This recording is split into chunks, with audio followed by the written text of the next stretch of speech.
1 cup ময়দা, 1 cup চালের গুঁড়ো, আন্দাজ মতো স্বাদ মতো গুড়,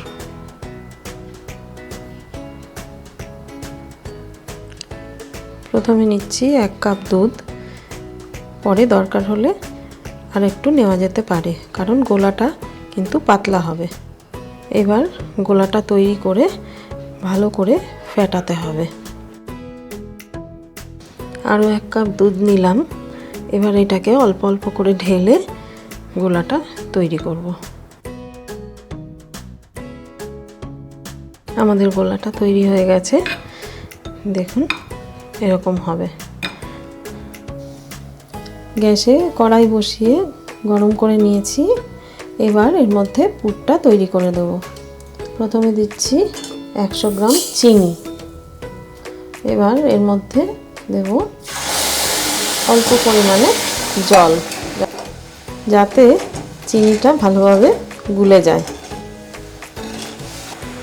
এবার এর মধ্যে দেব 2 কাপ নারকেল কোড়া।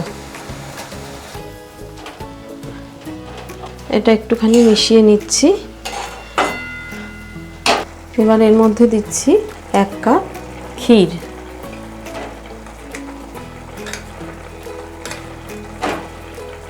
ক্ষীরটা কিন্তু আমার ঘরেই তৈরি করা। আপনারা যদি ক্ষীরের রেসিপি দেখতে চান তাহলে আমাকে অবশ্যই কমেন্টে জানাবেন, আমি তাহলে করে দেখাবো। এবার এটাকে ভালো করে বেশি আঁচে নেড়ে চেড়ে শুকিয়ে ফেলতে হবে, একদম আঠার মতো।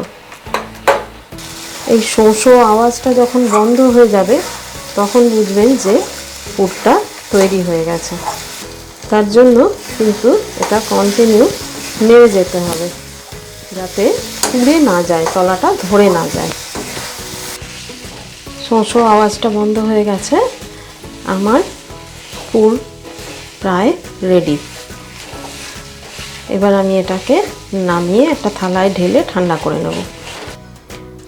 গ্যাসে একটা ফ্রাই প্যান বসিয়ে ফুল ফ্লেমে আঁচ দিয়ে গরম করে নিয়েছি। এবার এর মধ্যে একটা বেগুনের বোটা দিয়ে চারদিকটায় তেল দিয়ে দেব।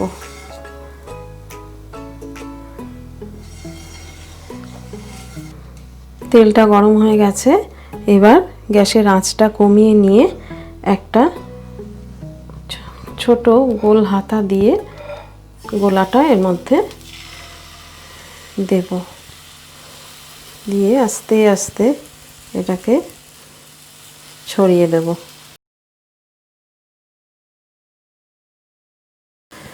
পুরটা লম্বা করে এভাবে করে নিয়েছি। এটাকে এবার এর মধ্যে দিয়ে দেব, আস্তে আস্তে এটাকে তুলব।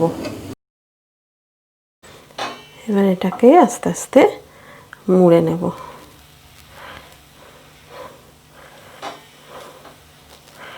এবার এটাকে নামিয়ে একটা পাত্রে রেখে দিচ্ছি। এরকম আমি আরও কয়েকটা তৈরি করে নেব।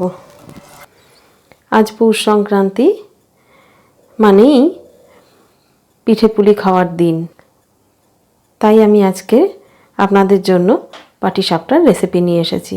রেসিপিটি ভালো লেগে থাকলে অবশ্যই আমার চ্যানেলটি সাবস্ক্রাইব করবেন আর ভিডিওটি লাইক ও শেয়ার করবেন। বেল বাটনটি কিন্তু টিপতে ভুলবেন না নেক্সট আপডেটটা পাওয়ার জন্য। ধন্যবাদ।